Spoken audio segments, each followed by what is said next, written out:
saga de la Souka, oui. D'accord. Mais maintenant, Yom Kippour, on voit bien que Yom Kippour c'est plus haut que Yom Kippour, c'est Shabbat Shabbaton, c'est plus haut que Sukkot. Yom Kippour. Ouais. Alors le Melechet Amishkan ne peut pas être plus grand que Shabbat. Shabbat c'est Kviyah, le Kaima, quoi qu'il arrive. Non, mais si tu veux, dans Sukkot, par rapport. Sukkot, c'est un résultat en soi.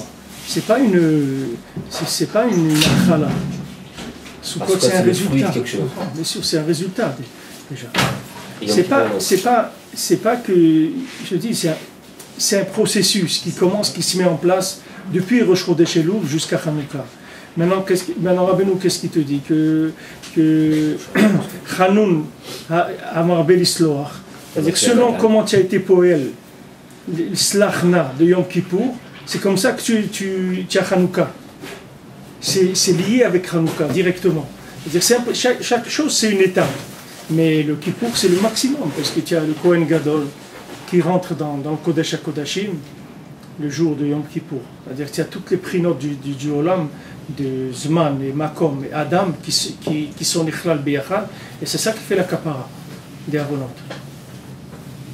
Kapara des Avonot, ça veut dire que ça balaye tous les tzimtzumim qu'il y a, c'est-à-dire tout ce qui peut être Merakev, les Asagot d'Hachem, ça les enlève. Parce qu'il y a un yichud de Zman, du Makom et de Adam. Toutes les dimensions de ce monde en fait. Hein? De toutes les dimensions de ce monde. Tout ce qui est le cercle, tout ce qui est l'extérieur, si tu veux, ça se répare. On retourne dans le point central. C'est pour ça que Rabbeinu dit que mon Rosh Hashanah il est olé à la colle, parce que tout il est dans Rosh Hashanah. Dans Rosh Hashanah, c'est comme le fœtus. Maintenant, quand tu vas dire à quelqu'un un fœtus, il fait 2 mm, il dit là-bas, voilà, il chante, il danse, il tape des mains, il dit, mais attends, on ne voit rien là-bas. Il n'y a rien. Il dit, attends, tu vas voir. Après quelques semaines, tu vois, ça sort. Dans la tête, il y a tout. Rabbeinu dit, dans Rosh Hashanah, il y a tout qui est réparé. Mais ça ne veut pas dire que quand tu viens, tu vas sentir des réparations immédiates, puisque c'est le Etzem qui s'est réparé. Maintenant, à toi de travailler pour aller sur la circonférence du cercle et commencer à projeter ces choses-là vers l'extérieur, c'est-à-dire trouver des applications. Mais en tout cas, le tzaddik, il a fait son travail, c'est-à-dire le Etzem, il est arrangé. Le Etzem, il est réparé. Shuv Natsarti. Et nous, on doit travailler plus dans le Hanatser. Maintenant, nous, on doit aller vers le Nun qui est long, c'est-à-dire essayer de rentrer dans des applications, d'essayer de prier Beikar pour être zoché, de garder le ordre au Shana et l'appliquer dans le vécu de la Torah, dans la Tfila, dans la Torah, dans Kiyom Mitzvot, dans Yad Shamayim, dans tout. C'est ça notre travail.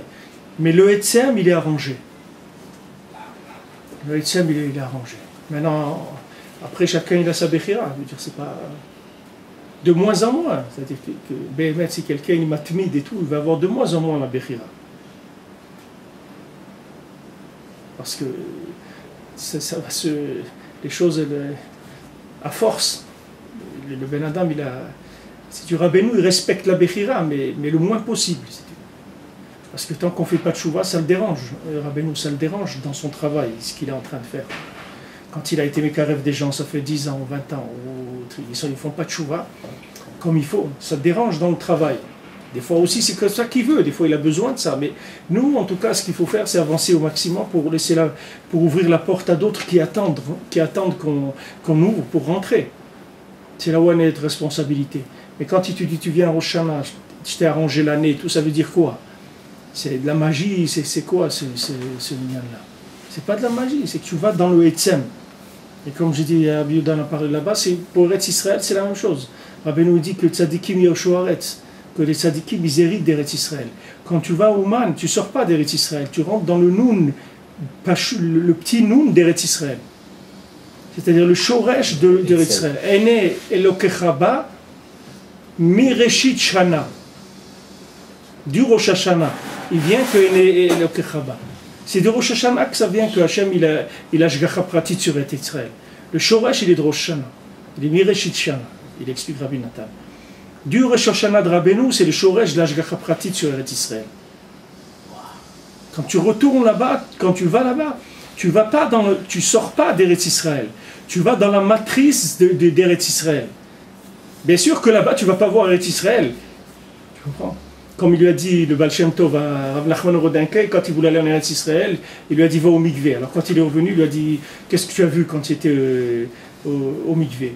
Il a dit la première Tvila, j'ai vu Eretz Israël, la deuxième, j'ai vu Yerushalayim, après la troisième, j'ai vu le Kodesh HaKodashim. Alors il lui a dit, tu as vu le Aaron dans le Kodesh HaKodashim? Il y avait le Aaron là-bas? Il lui a dit non, j'ai pas vu le Aaron. Il dit parce que le Aaron, il est ici, la Metzibos. À l'époque du Baal Shem Tov, même le Aaron, il était à Metzibos, il n'était pas en Eretz Israël. Mais aujourd'hui, Rabbeinu, il a ouvert Eretz Israël. Rabbeinu, il ne dit pas aux gens, venez habiter à Ouman. Rabbeinu, il te dit, viens au Shana, c'est tout. Tu viens au Shana, avec ça, tu ouvres Eretz Israël.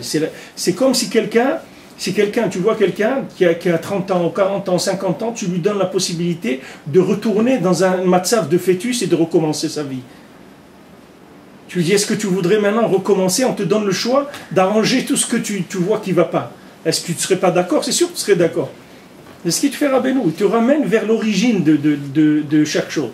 L'origine de l'année, l'origine de ton moach, l'origine de tout. Il te ramène vers l'origine. Et de là, tu repars. Tu repars et tu corriges le maximum. Et à chaque fois, ça s'améliore. Là, les gens ils disent, mais si on est venu une fois, ça suffit. Okay, c'est comme quelqu'un va dans un hôpital. Il est venu une fois à l'hôpital. S'il se sent bien et ça va, il n'y a pas besoin de retourner. Mais si quelqu'un il voit qu'il a commencé un peu, après ça a glissé au bout de quelques jours, des fois de quelques heures, des fois de quelques semaines, des fois de quelques mois, tout dépend des domaines et les gens. Au niveau du tikkun, à la fin de sa vie, c'est arrangé quand même. Le tikkun, c'est un autre ignan. Le tikkun, c'est ce que Rabbeinu s'est engagé, tu viens, tu fais tikkun aklali et il va s'occuper de toi. Ça, c'est pas kashour avec Rosh Hashanah. C'est Yom Hadin. Même au Lamazé, mais c'est pas kashour avec Rosh Hashanah. Rosh Hashanah, c'est beaucoup plus technique. Rosh Hashanah, c'est réussir ma vie ici, vivant. Rosh Hashanah, c'est réussir mon année cette année. Rosh Hashanah, si tu veux, c'est la personne, tu vas lui donner les possibilités de se refaire. Maintenant le tzaddik qui s'engage avec toi, si tu as fait tikkun aklali, tu as respecté ce qu'il t'a dit de faire, que lui, il va te réparer. N'importe comment, il va te réparer. Mais le Rosh Hashanah, c'est autre chose. Rosh Hashanah, c'est que tu vas réparer toi-même ta façon de vivre, ta façon d'être. Maintenant, les maasés. Lui, de toute façon, il va te rattraper. Quoi qu'il y ait, il va te rattraper. Il va te rattraper le jour de la mort. Non, même dans le vivant. C'est pas que le jour de la mort. La mort, chez nous, la mort, c'est pas un truc qui est... Si tu veux, même du vivant. La mort, elle est allouée dans la vie. C'est cachou. Il va te changer ta vie. Mais Rosh Hashanah, c'est que tu retournes dans le etsem de ton moach. C'est-à-dire que tu retournes dans l'origine même de tout ce qui s'appelle chez toi développement. Tu viens dans le fœtus de toi-même. Si on pouvait voir un fœtus de notre moach, alors au Rosh Hashanah, tu retournes là-bas. Et de là, tu recommences à grandir. Et quand tu retournes dans le niveau du fœtus, Rabbeinu, il peut te réparer des choses, te faire des opérations que tu ne peux pas faire après. Après, ça y est, une fois que tu t'es lancé dans l'année, tu as commencé à faire des trucs de boiteux, là-dedans, on ne peut plus agir.